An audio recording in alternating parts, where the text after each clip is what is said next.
Hello, my name is Yenziwe Silundi Wezondi. Welcome to my video demo about Assignment 1. In Assignment 1, we have been given a scenario about a user named Hera who has been struggling with deciding what to eat on busy days. And the user was hoping to simplify meal options based on the time of day. In my assignment, I have tried to make an easy to use application to accommodate the user's busy days without causing confusion or delays. As you can see in my app, I have 2 pages. One is the main activity, which is the launcher page, and then we have what I have named Suggestion 1, which will give you the results. As you can see, in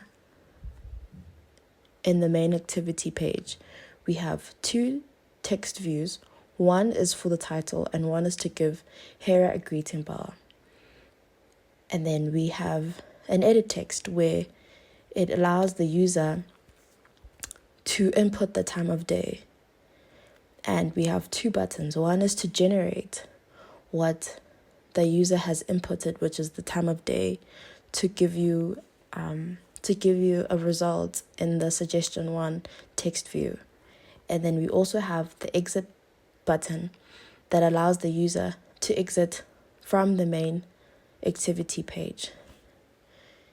In the second page, we have the text view, which then from in my Kotlin file, I have linked my edit text to this text view to give you the results. Here we also find a reset and an exit button. The reset button has 2 functions. One is to clear both the edit text and the text view for the results and the input, and to also take you back to the launcher page, which is my main activity, to allow the user to input whether it's the same thing or a different time of day. In my code, you'll see that there's a private latent variable. This is essentially used when each variable doesn't have a label to basically allow it to be identified in my main activity class. We then come to my override fun, where we declare all my variables and give it functionality. As I had said earlier on, that my generate button is to help generate what has been written in the edit text to give you an answer in the text view in the second page.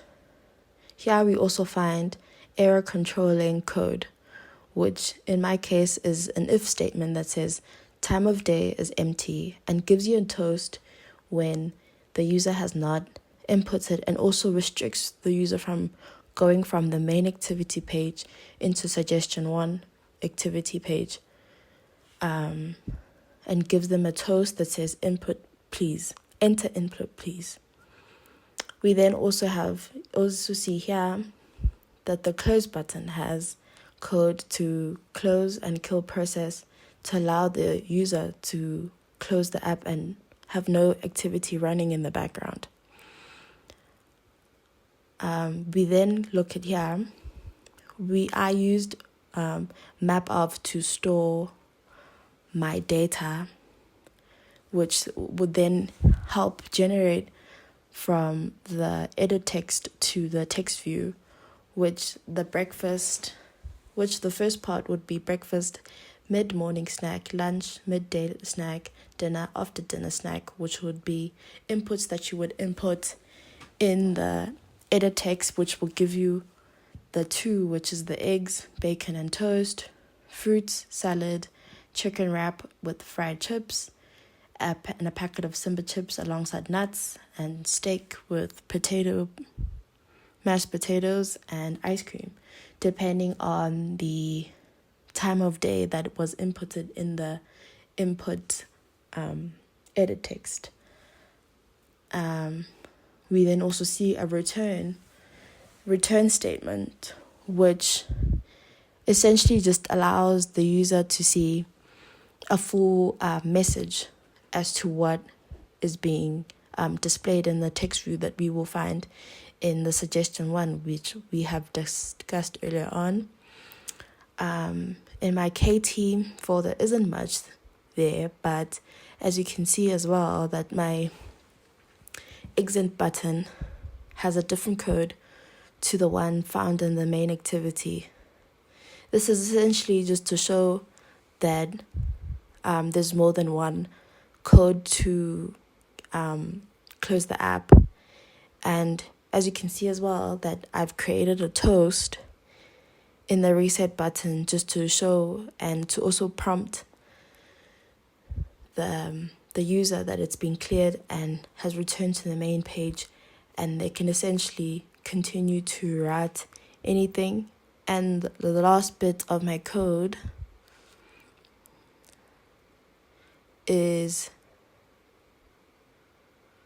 essentially what I've used to gather all information from my main activity. And the last bit, the very last bit, that result text view meal suggestion, is essentially when the user hasn't written anything, and just to display that there's no meal option suggestion. This is where I then show you that my app works.